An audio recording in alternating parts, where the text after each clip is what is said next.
नमस्कार प्यारे बच्चों, मेरा नाम जोगिंदर सिंह, गणित प्राध्यापक, गवर्नमेंट मॉडल संस्कृति सीनियर सेकेंडरी स्कूल मोरनी हिल्स पंचकुला में कार्यरत हूँ। आज इस वीडियो में हम 9वीं कक्षा के 11वें अध्याय रचनाएं के बारे में पढ़ेंगे। आपने छोटी क्लासेज में रेखाएं बनानी सीखी हैं, वृत्त बनाना सीखा है, कोण बनाने सीखे हैं, कोण का समद्विभाजक बनाना सीखा है, लेकिन उस समय कारण सहित रचनाएं नहीं की गई थी। अगर समद्विभाजक है तो हम अब आपको ये बताएंगे कि समद्विभाजक क्यों है। हमने समद्विभाजक करना सीख लिया, लेकिन क्यों है वो इस वीडियो में हम सीखेंगे। आधारभूत रचनाओं में सबसे पहले हम एक दिए हुए कोण के समद्विभाजक की रचना करना। हमें कोण दिया हुआ है, कोण ABC। इस कोण का नाम क्या है? ABC, कोण ABC। ध्यान रखें, आपने पिछली कक्षाओं में पढ़ा होगा, जो जहाँ पे ये दोनों किरण मिल रही हैं वहाँ उस पॉइंट को हमने बीच में रखना है। तो इस कोण का नाम क्या होगा? कोण ABC। और इसका हमने समद्विभाजक करना है। समद्विभाजक करना है, सबसे पहले हम क्या करेंगे? हमारे पास प्रकार, पेंसिल, रूलर जरूर होना चाहिए। हम इस B के ऊपर प्रकार को रखेंगे नुकीला सिरा और यहाँ से एक चाप लगा देंगे। ठीक है, चाप लगाएंगे इस तरह से। मान लीजिए ये इसको D और E पर प्रतिच्छेद करता है। ठीक है, रचना के चरण भी हम साथ साथ लिख लेते हैं। रचना के चरण, सबसे पहले हमने कोण ABC में B पर, कोण ABC में B बिंदु से इसको नंबर 1 रख देते हैं। B बिंदु से किसी त्रिज्या की, वो आपकी मर्जी है कितनी, इसको इतना भी खोल सकते हैं, इतना भी खोल सकते हैं, किसी त्रिज्या की चाप लगाई जो किरण BA तथा BC को क्रमशः BA को किस पर? D पर, D तथा BC को E पर काटती है या प्रतिच्छेद करती है। ठीक है, अब इसके बाद D और E से हम इसका जो आधा होगा DE का, आधे से ज़्यादा प्रकार खोलेंगे। अगर आधे से कम हो गया तो एक चाप ऐसे लगेगी, ये एक दूसरे को प्रतिच्छेद नहीं करेंगी। तो हमने D और E इसके आधे से ज़्यादा प्रकार खोलकर यहाँ पे हमने 2 चाप लगानी है जो एक दूसरे को सपोज F पर प्रतिच्छेद करती हैं। तो दूसरे में D तथा E से 1/2 DE, मतलब DE के आधे से 1/2 DE से ज़्यादा चाप लगाई। दोनों तरफ से लगाई हमने, D से भी लगाई है और E से भी लगाई है। तो 1/2 DE से ज़्यादा चाप लगाई जो एक दूसरे को F पर प्रतिच्छेद करती हैं या काटती हैं। ठीक है, यहाँ पे अब हमने क्या करना है? BF को मिला देंगे। BF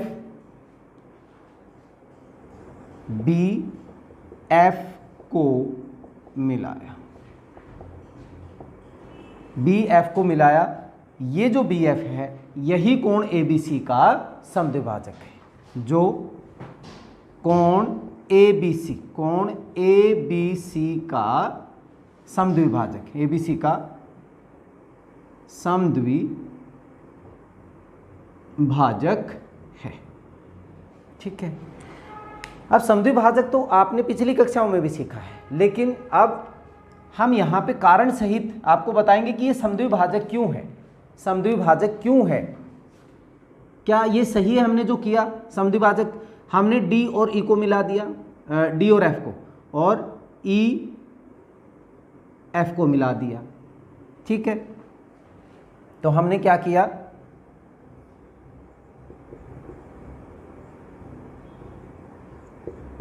कारण सहित स्पष्ट हम इसको कर रहे हैं। त्रिभुज बी डी एफ तथा त्रिभुज BEF में, त्रिभुज BEF में दो त्रिभुजें हैं हमारे पास। BD बराबर है BE, BD बराबर है BE। जब हमने B से चाप लगाई थी तो बराबर दूरी की चाप है ये। ठीक है, समान त्रिज्या की चाप, दोनों ही इतनी त्रिज्या खोल के हमने ये चाप लगाई थी। BF बराबर है BF, ये हमारी उभयनिष्ठ है, दोनों में कॉमन है, उभयनिष्ठ। ठीक है, और तीसरा DF is equal to EF, DF is equal to EF। ये भी हमने क्या लगाया था, D और E से, एक बटा दो D से ज़्यादा समान चाप लगाई थी, तो समान लंबाई की चाप दोनों बराबर हैं। अब तीनों भुजा बराबर हैं, तो S नियम से, सर्वांग संगता नियम से ये जो हैं दोनों त्रिभुजें, त्रिभुज BDF सर्वांगसम हो गई त्रिभुज BEF की। ठीक है, सर्वांगसम हो गई तो इसके सारे के सारे पार्ट जो होंगे इक्वल होंगे, सारे भाग। तो ये वाला जो कोण होगा, कौन सा कोण, DBF, यहाँ से अगर हम देखें तो कोण DBF किसके इक्वल होगा, EBF के, कोण EBF, कोण EBF बराबर हो गया CPCT से। ठीक है, सर्वांगसम त्रिभुजों के संगत भाग जो होते हैं, इंग्लिश में इसको बोलते हैं corresponding part of congruence triangle. ठीक है, तो ये दोनों क्या हो गए, हमारे बराबर हो गए। अगर बराबर हो गए तो ये हमने दिखाना था, जो BF है इस कोण का क्या करता है, समद्विभाजन करता है। ठीक है, ये हमने कारण सहित कोण के समद्विभाजक की रचना कर दी। चलिए अब आगे करते हैं। अगली जो रचना है उसमें हमने क्या करना है, एक दिए गए रेखाखंड के लंब समद्विभाजक की रचना करनी है। हमें एक रेखाखंड दिया है, इसका लंब समद्विभाजक आधा भी हो और वो उसके ऊपर क्या होना चाहिए, लंब भी होना चाहिए, मतलब 90 डिग्री का कोण बनाना चाहिए। ये हमने पहले भी हम कर चुके हैं। इसमें हमने क्या करना है, A को केंद्र मानकर और B को केंद्र मानकर A B के आधे से ज़्यादा हम प्रकार खोलेंगे और इस तरह से चाप लगाएंगे। ऐसे ही B पर A को केंद्र मानकर दोनों तरफ हम चाप लगाएंगे ऐसे, और B को केंद्र मानकर एक दूसरे को, मान लीजिए ये P और Q पर प्रतिच्छेद करती हैं, तो P और Q को मिला दीजिए। जो ये PQ है ये इसका क्या होगा, लंब समद्विभाजक। बहुत ही आसान सा है। रचना के चरण जब आप लिखेंगे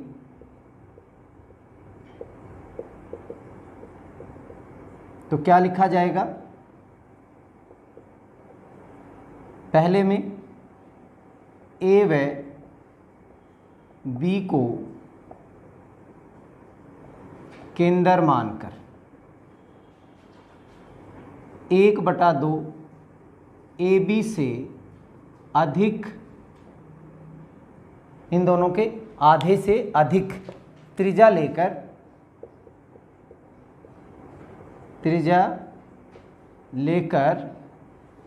AB के दोनों ओर चाप लगाई, दोनों ओर चाप लगाई। माना ये एक दूसरे को P व Q पर काटती हैं। फिर हमने तीसरे में हमने क्या किया, पी क्यू को मिलाया, जो ए बी का लंब समद्विभाजक है, लंब समद्विभाजक है। अब हम ये सिद्ध करेंगे कि लंब समद्विभाजक कैसे, हमने बना तो दिया, सिद्ध करेंगे हम। हमने ए पी को मिला दिया, बी पी को मिला दिया,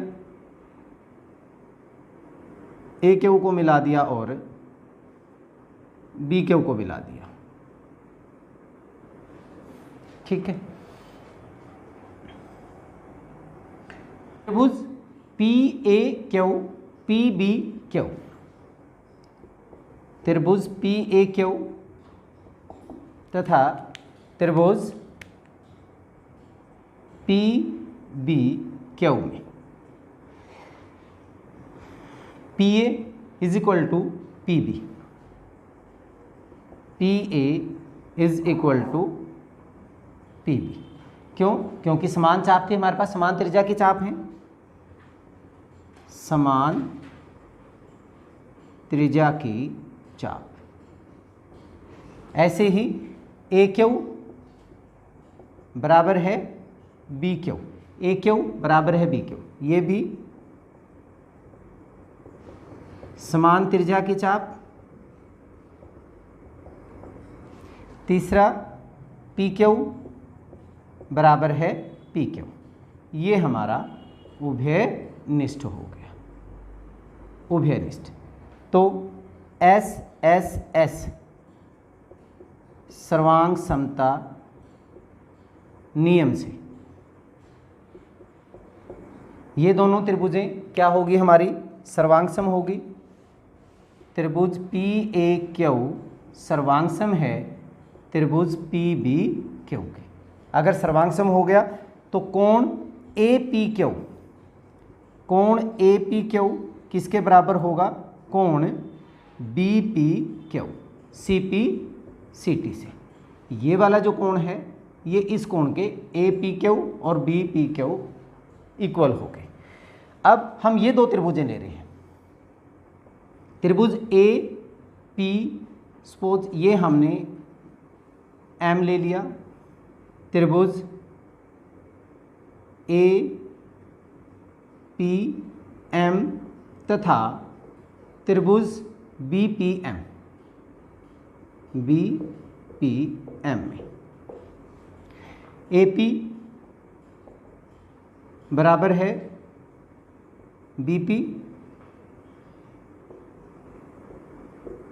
समान त्रिज्या की चाप।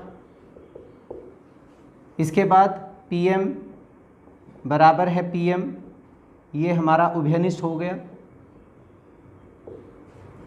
ये कोण, कोण ए पी एम बराबर है कोण बी पी एम, ये हमने ऊपर सिद्ध कर दिया।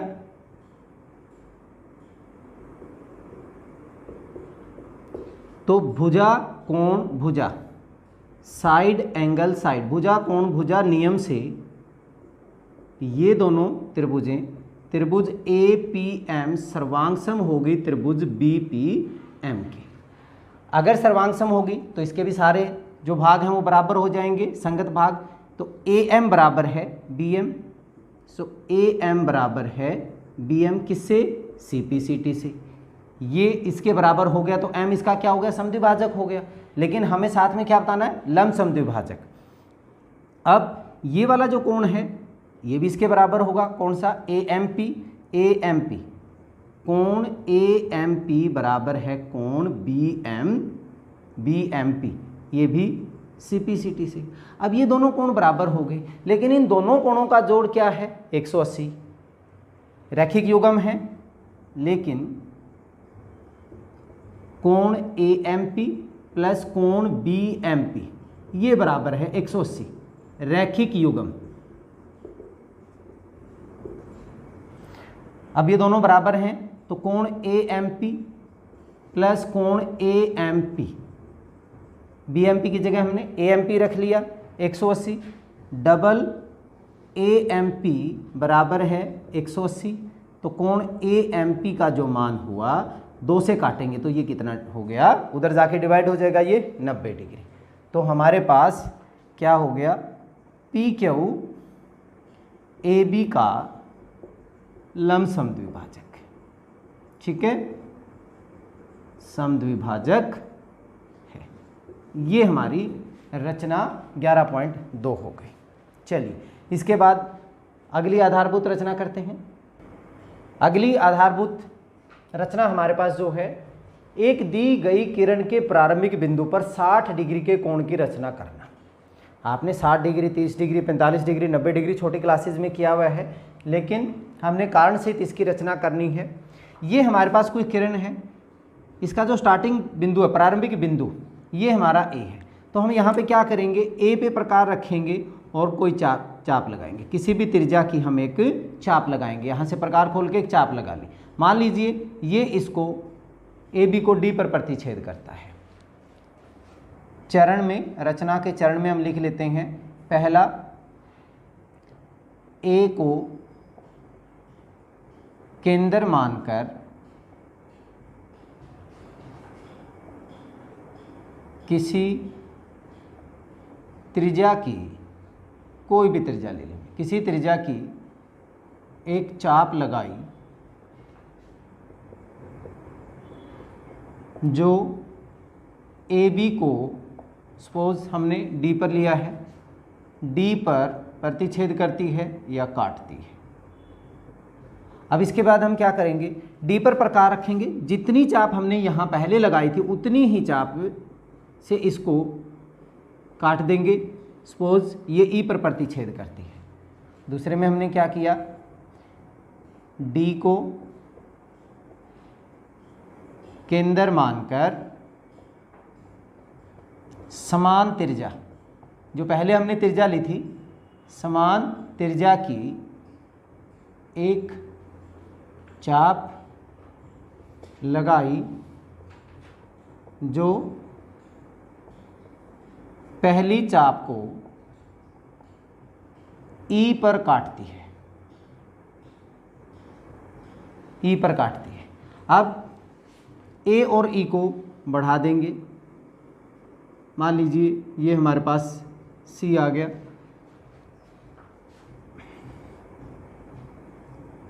ए ई को मिलाया, जो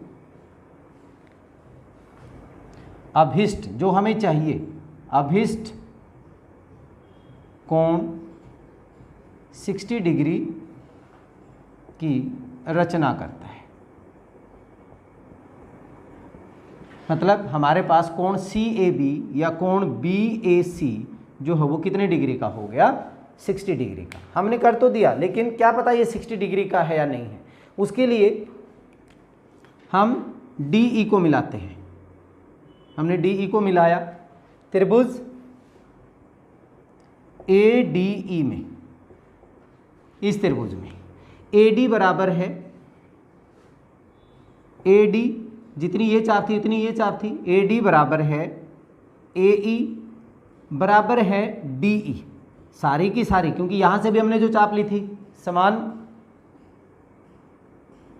समान त्रिज्याएं वाली चाप, समान त्रिज्या वाली चाप, सभी की सभी। अगर ये सभी बराबर हैं तो त्रिभुज AED एक समबाहु त्रिभुज है, समबाहु त्रिभुज है। और समबाहु त्रिभुज के प्रत्येक कोण 60 के होते हैं, इसलिए कोण EAD या फिर हम कोण CAB या BAC, कोण BAC हमारा क्या होगा, 60 डिग्री होगा। यही हमने रचना करनी थी 11.3 में। ठीक है, बहुत ही आसान है।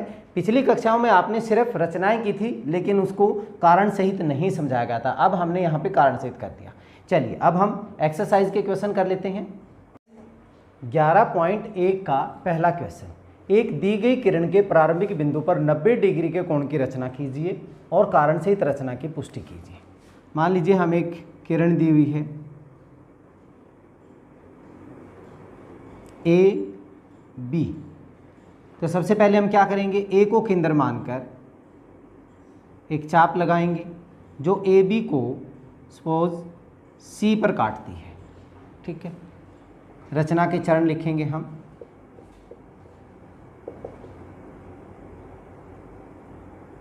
ए को केंद्र मानकर एक त्रिज्या की चाप लगाई जो ए बी को सी पर काटती है। अब सी को केंद्र मानकर उतनी ही त्रिज्या से पहली चाप को काटेंगे, मान लीजिए हमारा डी हो गया, और फिर डी को केंद्र मानकर उतनी ही त्रिज्या से एक और चाप लगाएंगे जो इसको ई पर काटती है। सेकेंड नंबर में सी को केंद्र मानकर समान त्रिज्या की चाप लगाई जो पहली त्रिज्या को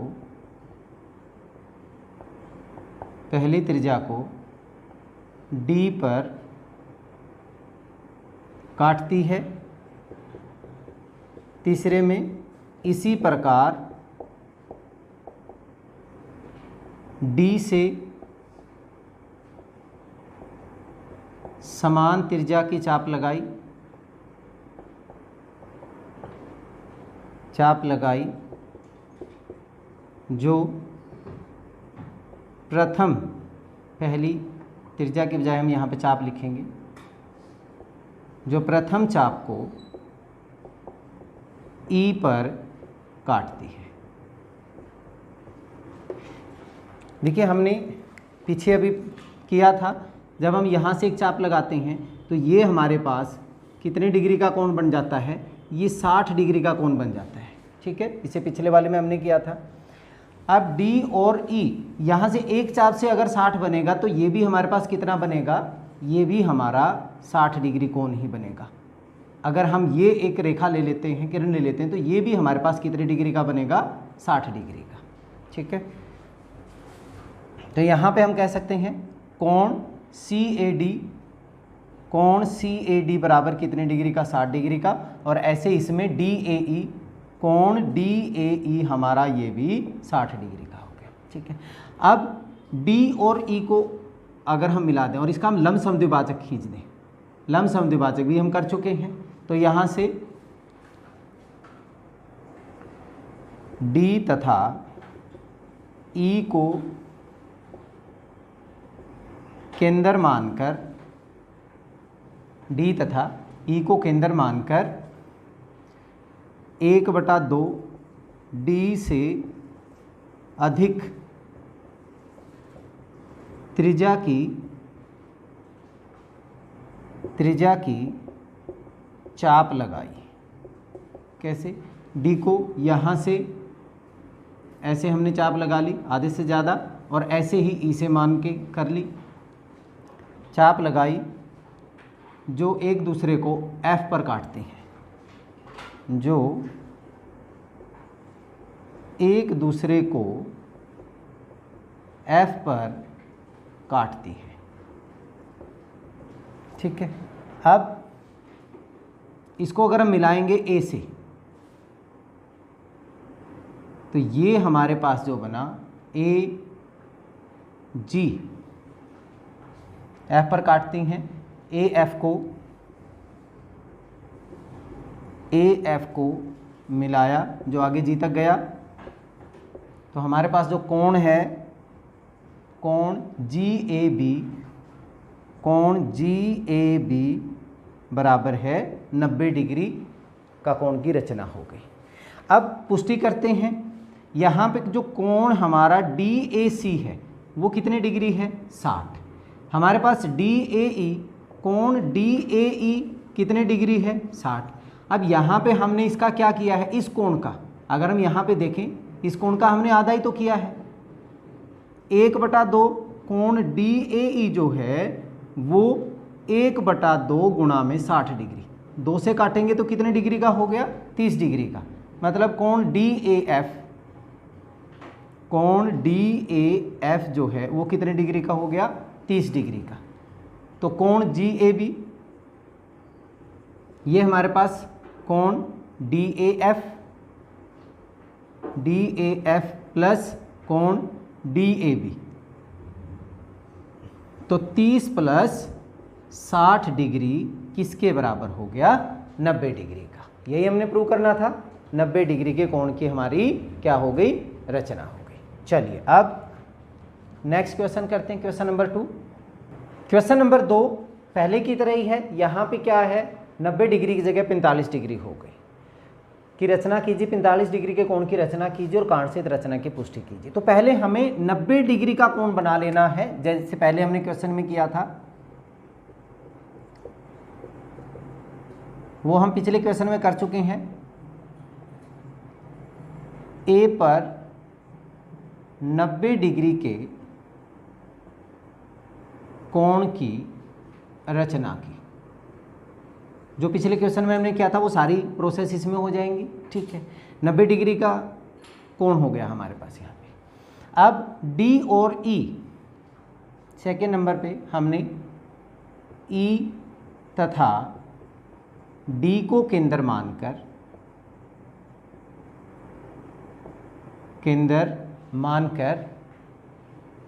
1/2 DE से अधिक 1/2 DE से अधिक त्रिज्या लेकर चाप लगाई, जो एक दूसरे को सपोज कीजिए F पर काटती है। अधिक त्रिज्या की चाप लगाई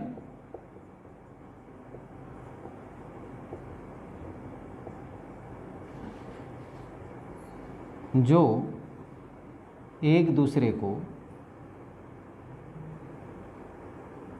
F पर काटती है।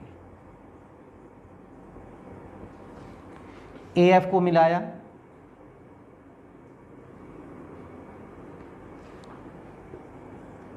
AF को मिलाया, कोण BAF बराबर है 45 डिग्री। 45 डिग्री के कोण की रचना हो गई 45। अब कैसे पता चले कि जी आधा हो गया ये? हम क्या करते हैं, DF को और EF को मिला लेते हैं। त्रिभुज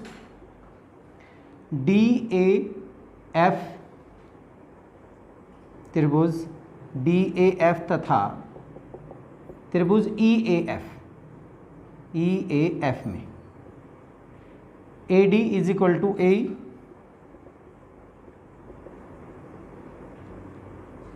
समान त्रिज्या की चाप। ऐसे ही DF is equal to EF, ये भी सेम रहेगा, समान त्रिज्या की चाप होगी। AF is equal to AF बराबर है AF, ये हमारा उभयनिष्ठ हो गया। तो ये दोनों त्रिभुजें क्या हो गई हमारी? सर्वांगसम। त्रिभुज DAF सर्वांगसम है त्रिभुज EAF के। अगर सर्वांगसम हो गया तो ये वाला कोण और ये वाला कोण बराबर होंगे। कोण DAF बराबर है कोण EAF, बराबर हो गए। इन दोनों का जोड़िए कितना है? 90।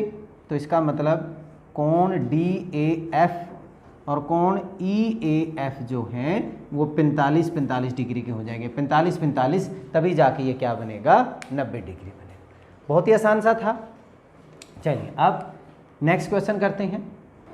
क्वेश्चन नंबर 3, निम्न कोणों की रचना कीजिए। 30 डिग्री, 22.5 डिग्री और 15 डिग्री। रचना के चरण जैसे हमने पहले बताया आप उसी हिसाब से लिखेंगे। अगर हम फर्स्ट पार्ट में बात करें, 30 डिग्री, 30 जो है वो 60 डिग्री का आधा होता है। तो हम क्या करेंगे, मैं सिर्फ रचना करके बता रहा हूँ आपको। यहाँ पे हमने कोई किरण ली, सपोज ए बी, इसके ऊपर एक चाप लगाई जो इसको सी पर प्रतिच्छेद करती है। यहाँ से फिर हमने एक चाप और लगाई जो इसको डी पर प्रतिच्छेद करती है, पहले वाले चाप को। तो ये जो कोण मेरा बनता है ए ई, जो कोण बनता है वो मेरा कितने डिग्री का बनता है? 60 डिग्री का। ये हम पहले कर चुके हैं, ठीक है। अब 60 डिग्री का आधा जो होगा वो कितना होगा? 30 डिग्री। तो हमने सिंपल क्या करना है, इस कोण का, जो ये कोण हमने इसका आधा करना है। तो सी और डी पर हम प्रकार रखेंगे, सी और डी के आधे से ज़्यादा चाप खोलेंगे और लगा देंगे। ये मेरा, मान लीजिए ये एक दूसरे को एफ पर प्रतिच्छेद करते हैं, तो ए एफ जो ये कोण बनेगा, कोण बी ए एफ, ये हमारा कितने डिग्री का हो जाएगा? 30 डिग्री का। कोण बी ए एफ जो है ये हमारा 30 डिग्री का हो जाएगा। 60 डिग्री का आधा जो होता है वो 30 डिग्री हो गया। अब अगर हम थर्ड पार्ट की बात करें, 15 डिग्री, 15 किसका हाफ होता है? 30 का। मान लीजिए यहाँ पे मैंने जी पॉइंट ले लिया, तो हम सी और जी से, सी और जी को केंद्र मानेंगे, केंद्र मानकर इनके आधे से ज़्यादा प्रकार खोलकर हम चाप लगाएंगे। मान लीजिए वो एक दूसरे को कहाँ पर काटते हैं? एच पर। तो हम ए एच को मिलाएंगे, ये हमारे पास कोण बी ए एच जो होगा वो कितने डिग्री हो गया? 15 डिग्री। तो आपका पहला और तीसरा पार्ट कौन से हो गया? इसी में हो गया। 30 डिग्री का बनाने के लिए पहले हमने 60 डिग्री का और फिर उसका हमने आधा कर दिया। 30 डिग्री का जब बन जाएगा उसका आधा करेंगे तो वो हमारा कितना हो गया? 15 डिग्री का हो गया। इसके बाद 22.5 डिग्री, 22.5 डिग्री किसका आधा होता है? 45 का। तो उसके लिए हमने क्या करना है? सबसे पहले किरण के ऊपर 45 डिग्री का बनाएंगे, लेकिन 45 डिग्री का कब बनेगा? जब हम इसके ऊपर 90 डिग्री का। 90 डिग्री का कैसे था? मान लीजिए सी पॉइंट है, यहाँ से प्रकार मानकर हमने डी और ई चाप से इनको काटा। अब डी और ई को केंद्र मानकर यहाँ से चाप लगाई, यहाँ से चाप लगाई। ये वाला जो होगा ये हमारा क्या बन गया? D E F. ये हमारा कितने डिग्री का कोण बन गया? 90 डिग्री का, ठीक है। उसके बाद 45 की रचना कैसे की थी हमने? सी, सपोज यहाँ पे हमारे पास जी हो गया, सी और जी को केंद्र मानकर यहाँ से हमने एक चाप लगाई, सी को केंद्र मानकर और जी को केंद्र मानकर एक चाप और लगाई जो एक दूसरे को एच पर काटती हैं। ए एच को मिला दिया, ये हमारा कितने डिग्री का कोण बन गया? 45 डिग्री का। लेकिन हमें क्या चाहिए? 22.5 डिग्री का। फिर हम क्या करेंगे? सी और, मान लीजिए हमारे पास ये जो पॉइंट है एम है, तो सी और एम को केंद्र मानकर चाप लगाएंगे। सी को केंद्र मानकर, एम को केंद्र मानकर हमने चाप लगाई और ये एक दूसरे को एन पर काटते हैं। हमने ए एन को मिला दिया, ये हमारे पास कोण बी ए एन जो होगा वो कितने डिग्री का होगा? 22.5 डिग्री का। ये हो गया हमारा 22.5, 45 का आधा हो गया, ठीक है। रचना के चरण पहले की तरह जैसे हमने किए थे वैसे आप सभी के रचना के चरण लिख देंगे, ठीक है। चलिए अब नेक्स्ट करते हैं क्वेश्चन नंबर 4। निम्न कोणों की रचना कीजिए और चांदे द्वारा, डी प्रोटेक्टर द्वारा मापकर इसकी पुष्टि कीजिए। देखिए 75 डिग्री की रचना करनी है तो हम क्या करेंगे? रचना के चरण आप खुद लिखेंगे। हमने एक किरण ले ली ए बी, इसके ऊपर एक चाप लगाएंगे। चाप सपोज इसको सी पर काटते हैं, सी से उतनी ही चाप से इसको काटेंगे तो ये हमारे पास आ गया डी। हमें ये पता है ये कितने डिग्री का कोण होता है, अगर हम इसको मिलाएं ये हमारा 60 डिग्री का कोण होता है। हमें 75 बनाना है। अब 60 के बाद आप एक चाप और लगाएंगे, ये भी हमारे पास 60, ये हमारा 120 का होता है। 60 यहाँ से और 60, ये एंगल कितने का बन जाता है हमारा? ये टोटल कोण हमारा 120 डिग्री का बन जाता है। फिर हमने यहाँ से इसके लिए 90 डिग्री के कोण की रचना की थी। यहाँ से प्रकार लेके ये एक चाप लगाई, फिर यहाँ से ई से लेके एक चाप हमने यहाँ पे लगाई और इसको यहाँ पे मिला दिया था।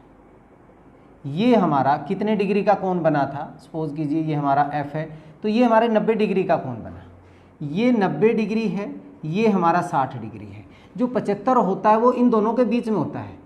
90 और 60 के बीच का जो अंतर है वो 30 है, तो 30 का जब हम हाफ करेंगे तो वो कितना डिग्री बनता है 15। तो यहाँ से 15 डिग्री और चलते ही हमारा क्या बन जाएगा 60 और 15 75 बन जाएगा। तो मतलब हमें यहाँ डी सपोज करो जी है, इसका आधा करना है, तो हम डी के ऊपर डी को और जी को केंद्र मानकर चाप लगाएंगे जो एक दूसरे को एच पर काटती हैं। तो ये जो कोण इसको हम मिलाएंगे, ये हमारे पास कोण एच ए बी, कोण एच ए बी जो बनेगा वो कितने डिग्री का बनेगा 75 डिग्री का। ये वाला जो एंगल बना वो हमारा 75 डिग्री है। नेक्स्ट में हमारे पास 105 जो है, ध्यान दीजिए यहाँ 90 और 120, 90 और 120 के बीच में भी 30 डिग्री का अंतर है, उसका आधा करेंगे 15। तो 90 से आगे अगर हम 15 चलेंगे तो ये वैल्यू भी हमारे पास 90 + 15, 90 + 15 105 डिग्री बनती है। तो हम यहाँ जी और ई को केंद्र मानकर चाप लगाएंगे जो एक दूसरे को मान लीजिए एम पे काटती हैं। तो ये जो कोण बनेगा कोण एम ए बी, कोण एम ए बी जो बनेगा वो मेरा कितने डिग्री का बनेगा 105 डिग्री का। तो ये आपका 75 और 105 डिग्री का हो गया। इसके बाद 135 डिग्री, इसके लिए ये भी बहुत ही आसान सा है। मान लीजिए हमारे पास ये किरण है, सबसे पहले हमने एक चाप लगाई, फिर यहाँ पे 60 डिग्री, ये सी डी यहाँ पे 60 डिग्री का बना, फिर यहाँ पे कितने का बनता है 120 डिग्री की, जो अगली चाप काटेगी वो उसको 120 का बनाती है, और नेक्स्ट जो होगी वो बिल्कुल इसके सामने होगी, अगली चाप से काटेंगे डी ई और एफ, ये हमारे पास कितना हो जाता है 180 डिग्री, इसको मिलाएंगे तो 180। अब हमने क्या करना है ई और एफ का हाफ करना है। यहाँ पे हमने चाप लगाई, एफ को केंद्र मानकर हमने चाप लगाई, ये जो है ये जो कोण बना हमारा जी ए बी, कोण जी ए बी हमारे पास 150 डिग्री का बन गया। क्यों? क्योंकि इनके बीच में 60 का आधा करोगे 30 और 120 कितना बन गया 150 डिग्री। 135 जो है वो 120 और 150 के बीच में है।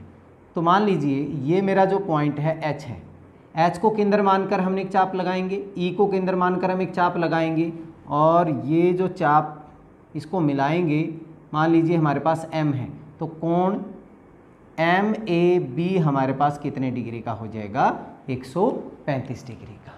इनको चांदे से जब मापते हैं, ये आप लोग पहले कर चुके हैं, जब हम मापते हैं तो हमारा जो बीच का पॉइंट है हम इसके ऊपर ए के ऊपर रखते हैं और इस लाइन को बिल्कुल सीधा रखेंगे, ठीक है। और उसके बाद हमने ये देखना है ये 135 डिग्री के ऊपर ये हमारा मैच करता है।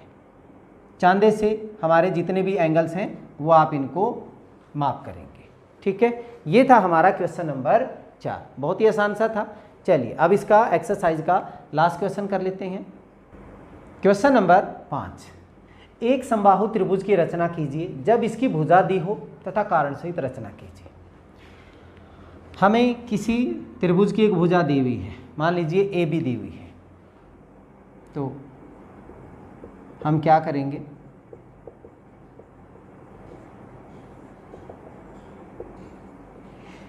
ए को केंद्र मानकर, ए और बी दोनों को केंद्र मानकर, ए व बी को केंद्र मानकर और इतनी ही प्रकार खोलकर ए बी के बराबर चाप लगाएंगे, चाप लगाएं जो मान लीजिए ए से हमने चाप लगा दी और बी से हमने चाप लगा दी, जो एक दूसरे को कहाँ पे काट रहे हैं सी पर, जो एक दूसरे को सी पर काटती है। ए सी और ए बी को मिलाया,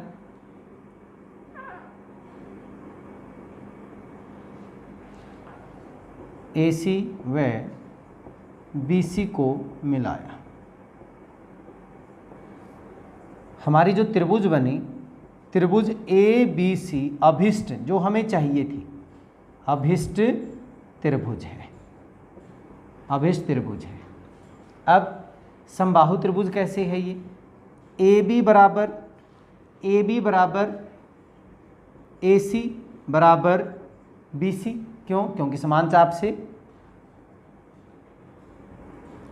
चाप से बनी भुजाएं,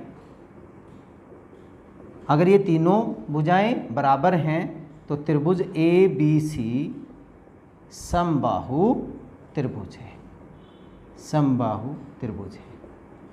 और अगर आप इनका कोण भी लेंगे तो वो भी हमारे पास 60 डिग्री का होगा।